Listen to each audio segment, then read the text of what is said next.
On peut commencer. Du coup, on a une première partie. Alors, avant de rentrer dans le vif du sujet, hein, donc la présentation vraiment des niveaux de loyer dans le Sud-Loire, Proche-Haute-Loire, on va faire un rappel du contexte, donc le réseau national, les objectifs de cet observatoire et rapidement la méthodologie. Donc, l'Observatoire local Sud-Loire, Proche-Haute-Loire fait partie d'un réseau national, hein, des observatoires locaux des loyers. C'est un réseau qui a été créé en 2013 sous l'impulsion du ministère du Logement et qui s'est basé sur, à l'époque, des dispositifs locaux initiés localement, soit par des agences urbanistes, soit par des ADIL,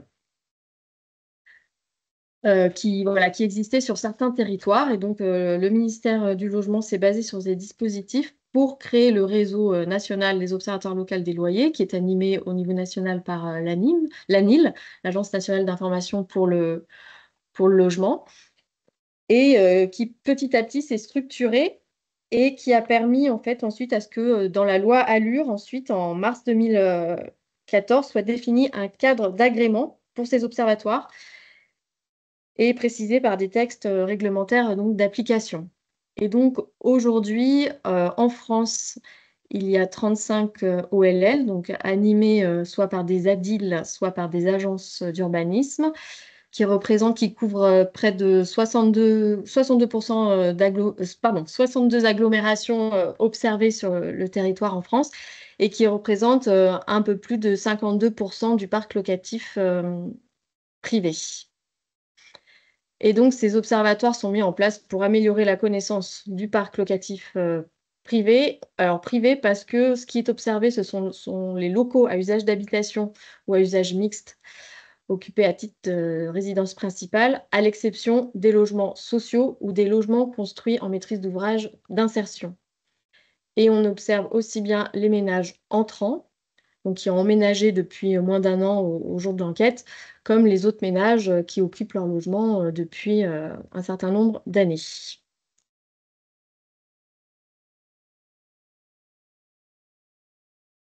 Alors, pourquoi observer les loyers? Donc, pour avoir une transparence du marché locatif local, connaître donc les loyers pratiqués sur le territoire, avoir une meilleure information auprès des acteurs entrants sur le marché, donc aussi bien les propriétaires bailleurs que les locataires ou les professionnels. Hem Et ça permet de produire des travaux sur le fonctionnement du marché locatif privé. Donc au-delà de cette transparence du marché, de la connaissance du marché, ça permet également de piloter les politiques publiques.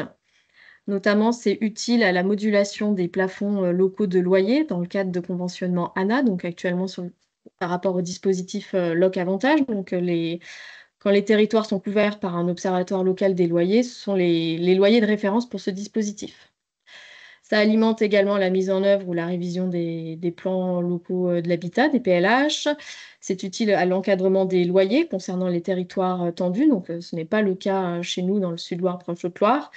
Ça permet également de comparer les loyers du parc privé avec le parc locatif social et de déterminer un peu le rôle de chacun.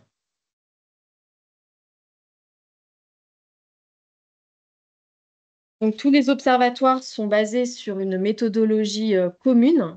C'est-à-dire que chacun, on répond à des prescriptions méthodologiques qui sont validées par un comité scientifique composé d'experts indépendants et reconnus au niveau national sur ce sujet-là.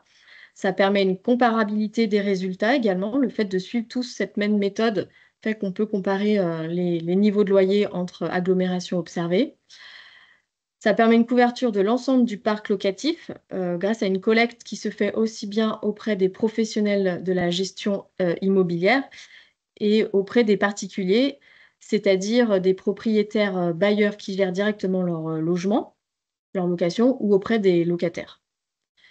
Et ça permet une analyse segmentée du parc locatif privé, selon, différents critères, donc la zone géographique, le type d'habitat, si c'est une maison, un appartement, l'époque de construction, du bâti, le nombre de pièces, le type de location, meublé, non meublé, le type de gestion, si donc c'est géré, comme je l'ai dit précédemment, par un professionnel, par un tiers ou non, et selon la date d'emménagement du locataire.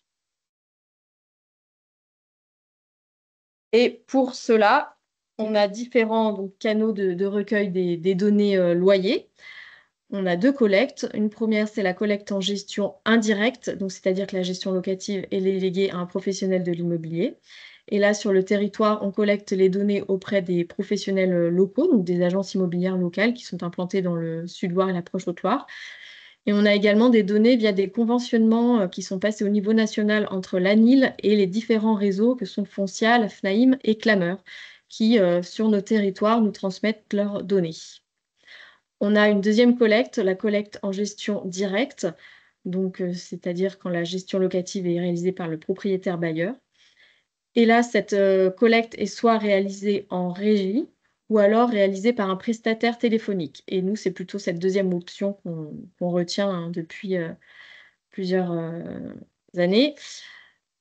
On, on- on sélectionne un prestataire téléphonique voilà, qui appelle les propriétaires bailleurs en direct ou les locataires pour leur demander des informations sur leur logement. On a également un questionnaire en ligne qu'on vous présentera d'ailleurs à la fin, vu qu'il est, voilà, il est actif et n'importe qui, enfin surtout les propriétaires bailleurs en direct ou les locataires peuvent y répondre. Voilà pour le cadrage de la méthodologie et le contexte de l'observatoire.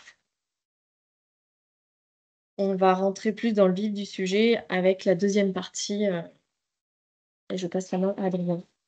Oui, donc maintenant on va revenir un petit peu sur les zonages d'observation, la collecte 2023 et puis donc ce qu'on a pu observer, les résultats produits par l'enquête.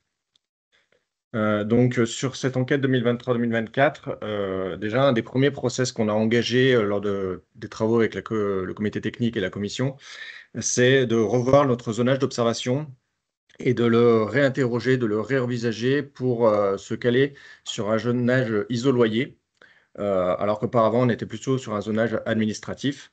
Le zonage isoloyer, c'est une démarche qui est incitée par le comité scientifique de l'ANIL et auquel tous les OLL tendent à aller, puisqu'il a l'avantage en fait de vraiment être discriminant par rapport à des problématiques de loyer et de ne pas tenir compte de limites administratives qui peuvent avoir finalement des effets de bord sur ce qu'on pourrait observer. Ce qu'il faut savoir donc sur les modifications de ce zonage-là, c'est qu'on est resté à périmètre constant d'enquête. Donc, on voit sur la carte de gauche l'ancien périmètre, où on était découpé en 4 zones, donc avec une zone concernant l'hypercentre de Saint-Étienne, une zone qui couvrait le reste de la ville de Saint-Étienne et l'enclave de Saint-Victor-sur-Loire, le zone 3 qui couvrait Saint-Étienne Métropole en dehors de Saint-Étienne, et puis la zone 4 qui couvrait l'ensemble des EPCI du reste du territoire d'enquête, de Forest, la communauté de communes des Marges du Velay en Proche-Haute-Loire, et puis aussi les EPCI du Pilat, que ce soit les Monts du Pilat ou le Pilat rhodanien. Et désormais, donc, à partir de cette enquête, donc de l'enquête 2023-2024, il y a une production d'un nouveau zonage isoloyer en 5 zones, donc, qui est beaucoup plus hétérogène dans la distribution à l'échelle communale et des iris.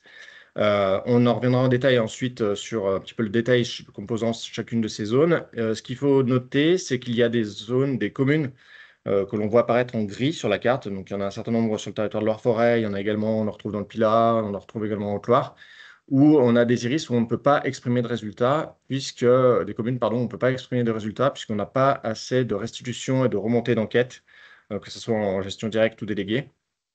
Donc, on ne peut pas produire et exprimer de résultats par la suite.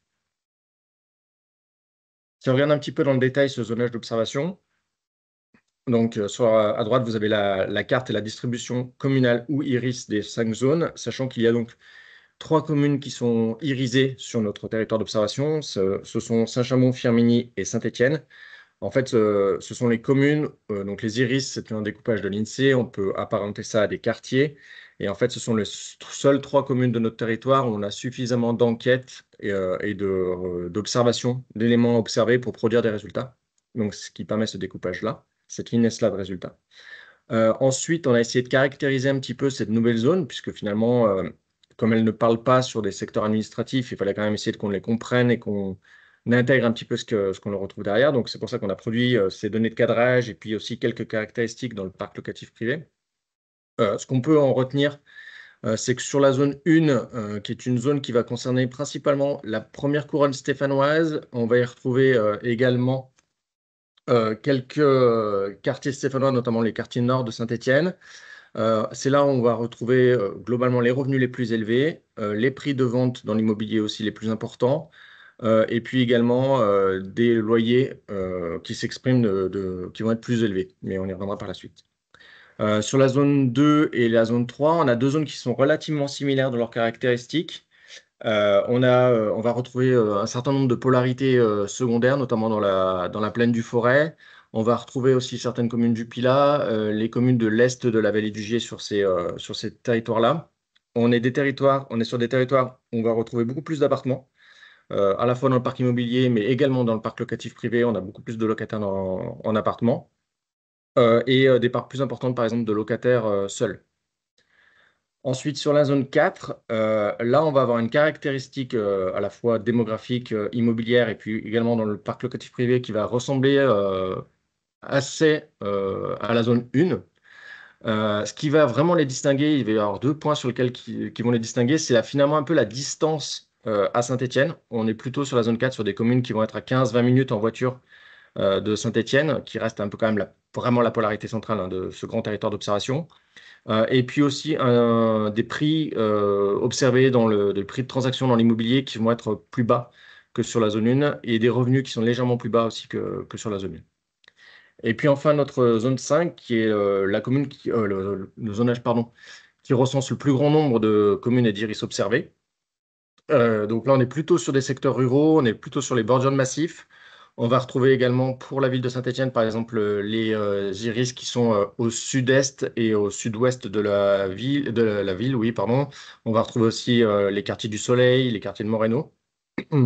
Donc sur cette zone 5, on a généralement, pas forcément les revenus les plus faibles, mais on a des prix dans l'immobilier qui sont plus bas. On a une part des appartements qui est également plus modérée. C'est là où on va avoir la plus grande représentation de maisons dans le parc locatif privé. Et on y retrouve également moins de population jeune dans le parc locatif privé. Voilà pour ce qu'il y en a des caractéristiques un peu principales qu'on peut tirer. Ensuite, donc, pour revenir à notre collecte et notre enquête, donc, on est sur un principe d'enquête biannuel. Donc, la collecte a été menée en 2023 et l'exploitation des résultats en 2024. En 2023, nous avions un objectif de environ 4600 biens à recenser. On a atteint cet objectif à hauteur de 135% pour obtenir environ 6200 références. Près de 90% ont été récupérés auprès des professionnels de l'immobilier, donc sur une gestion déléguée, et puis 11% récupérés auprès des particuliers sur l'enquête directe menée par le prestataire. Et puis on récupère 1% de données via le sondage en ligne et l'enquête en ligne mise à disposition. Donc globalement, il y a un bon suivi sur les résultats d'enquête, puisqu'on est depuis maintenant plusieurs millésimes à un taux de retour qui oscille entre 130 et 170% pour les meilleures années.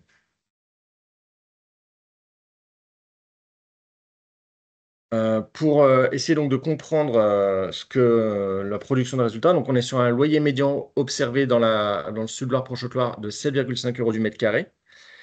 Et on va pouvoir essayer de voir un petit peu quels sont les plus grands déterminants qui influent sur ce niveau de loyer. Donc, par exemple, sur la nature du logement, on voit que pour les maisons, on est à 7,2 euros du mètre carré, quand on va aussi à 7,5 pour les appartements. Sur le petit graphique ici à droite, vous voyez la dispersion des niveaux de loyer entre les plus faibles déciles et les plus hauts déciles.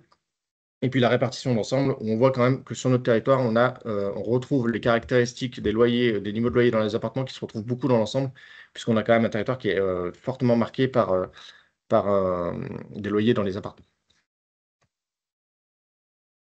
Ensuite, on peut aussi essayer d'avoir une approche par le déterminant de la taille du logement. Donc, on peut principalement faire ça sur les logements, sur les appartements, puisqu'on n'a pas assez de discrimination possible sur les tailles des logements des maisons pour produire ce résultat.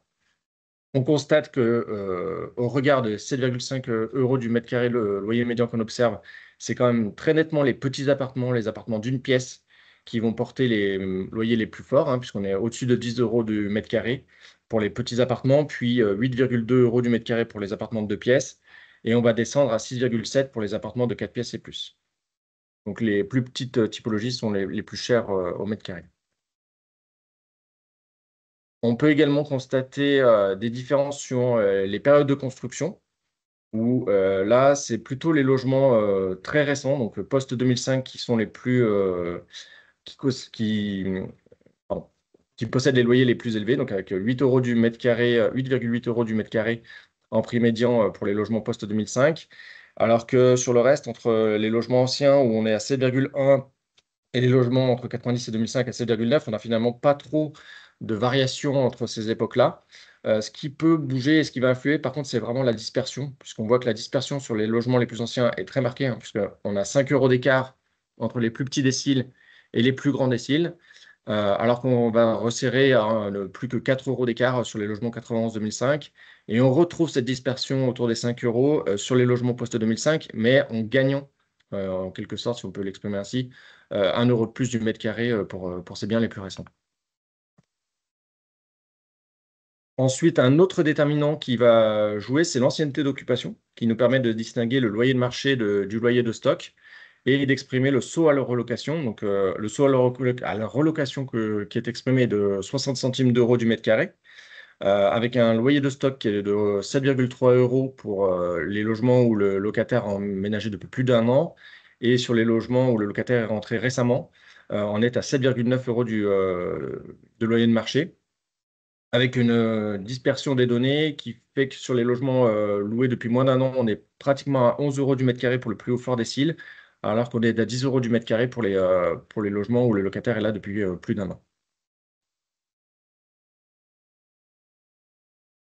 Et puis enfin, donc sur le type de gestion, le loyer au mètre carré est plus élevé quand c'est un tiers qui va le gérer directement, non, pardon, oui, quand c'est un tiers qui le gère, c'est ça, quand la gestion est déléguée. On est à 7,8 euros du mètre carré quand c'est une gestion déléguée, avec un loyer mensuel qui est exprimé à 525 euros pour une surface moyenne de 69 mètres carrés.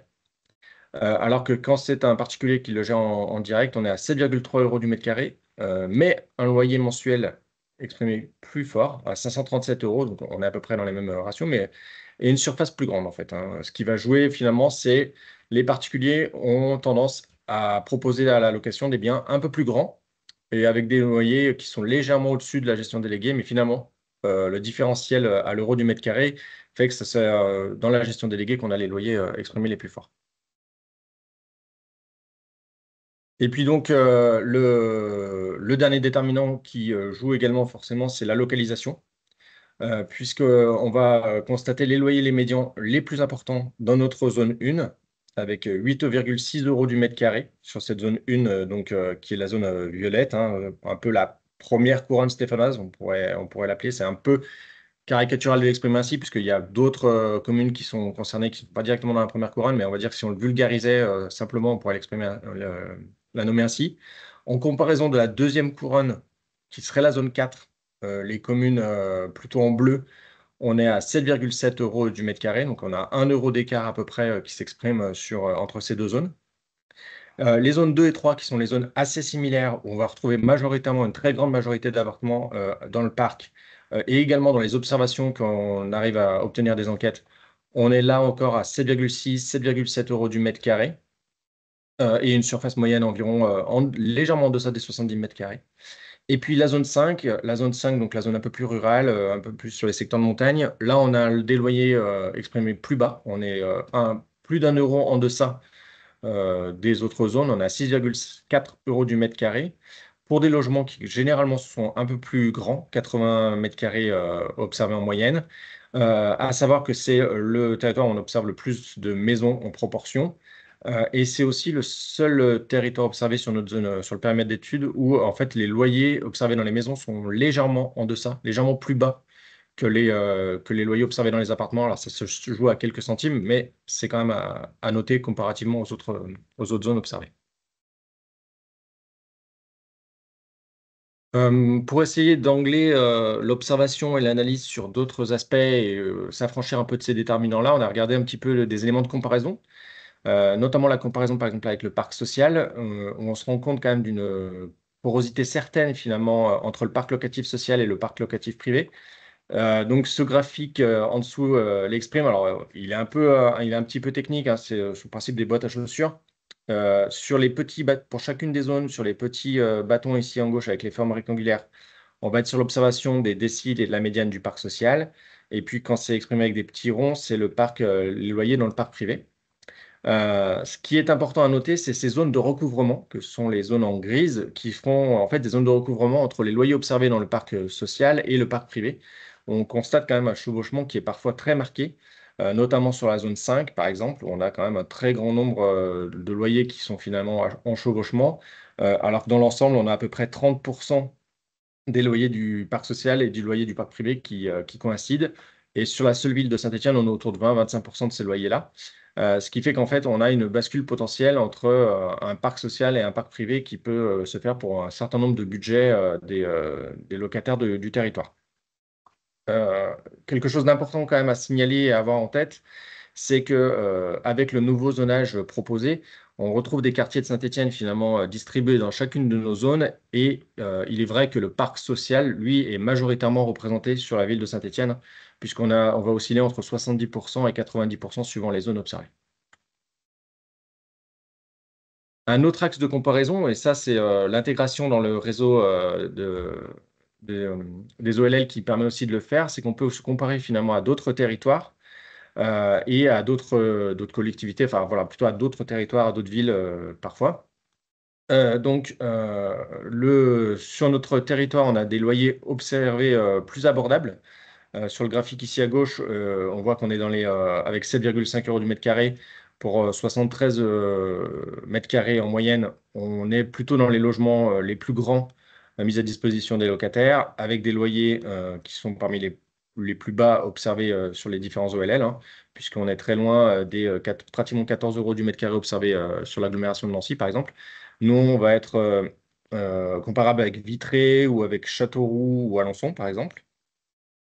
Et puis ici, si on se concentre uniquement sur la ville-centre, donc du coup, sur Saint-Étienne, on est sur des logements moyens de 71 mètres carrés, à mettre au regard, par exemple, de ce qu'on peut retrouver à Grenoble, Nancy, où on est plutôt autour de 55-57 mètres carrés, et des loyers qui, dans l'ensemble, sont 2 ou 3 euros du mètre carré moins élevés que sur d'autres communes auxquelles on a pu se comparer.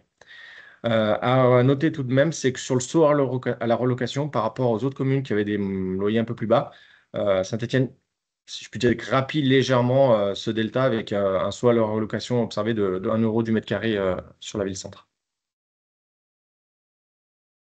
Et puis un dernier axe qu'on a essayé d'exploiter et d'analyser sur cette enquête-là, c'est de voir un petit peu ce qu'il en est pour l'accueil des étudiants, donc qui vont plutôt être ciblés sur les logements les plus petits. Et de voir les différentes offres, qu'est-ce qu'il en ressortait. Donc, pour un T1, sur les résidences et services, on est entre 350 et 485 euros par mois. L'offre sociale, on est à 220 euros, entre 200, pardon, 20 euros et 375 euros. Et puis sur le parc locatif privé, donc, on est à 329 euros hors charge. Donc, on a quand même une offre dans le parc locatif privé qui est plutôt favorable à l'accueil des étudiants sur le territoire. Avec, pour rappel, donc, ici sur la carte, les différents les résidences, foyers d'hébergement pour les étudiants, et puis les loyers observés dans la ville-centre. On voit donc notamment les loyers les plus élevés sont sur les parties centre-nord de la ville. Voilà pour ce qui est des résultats et de ce qu'on a pu analyser, observer au cours de cette enquête. Si vous avez des questions, n'hésitez pas à nous les transmettre dans le chat de discussion. Et pour terminer et conclure, donc comme vous l'a dit Adrien, nous sommes sur une enquête qui est biennale, hein, que nous réalisons tous les 2 ans. La dernière était en 2023. Donc en 2025, cette année, nous relançons une nouvelle enquête. Et donc, voici le visuel. Et vous pouvez du coup utiliser le flashcode, enfin le QR code pour participer à cette enquête. Ça vous mènera directement sur le questionnaire en ligne qui est actif, qui n'est pas encore sur notre site internet, mais qui est actif. Et vous pouvez dès aujourd'hui participer à cette enquête. Et pour terminer, voilà, si vous voulez en savoir plus, voici les liens utiles. Donc le lien vers la publication 2023 avec, plus de détails et notamment, des annexes, qui, recensent par zone, d'observation, l'ensemble des niveaux de loyer et par zone d'observation et par déterminant. Je vous ai rappelé là, on vous a rappelé le lien vers, l'enquête en ligne, hein, si vous voulez pas flasher et juste cliquer sur le lien.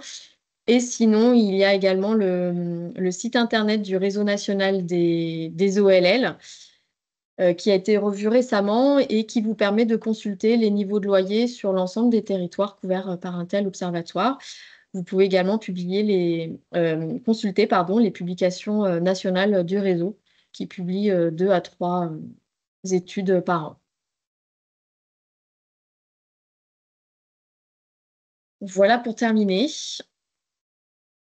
Donc si vous avez des questions, des remarques, n'hésitez pas à les noter, soit dans la conversation, soit dans le questions-réponses et on prendra le temps de les lire et d'y répondre.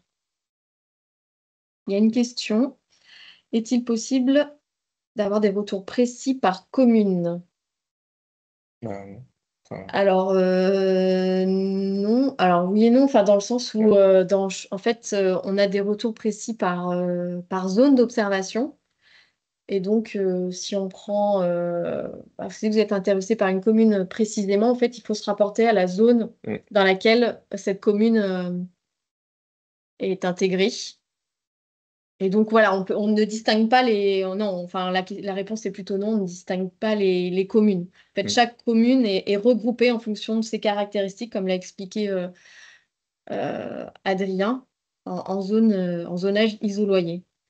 Oui, en fait, et pour donner un peu plus de détails, en fait, au moment de la constitution finalement de l'échantillonnage, tous les enquêtes et tout ce qui est analysé en fait est réintégré dans une base de données avec des pondérations qui sont appliquées sur chaque type, chaque enquête recensée.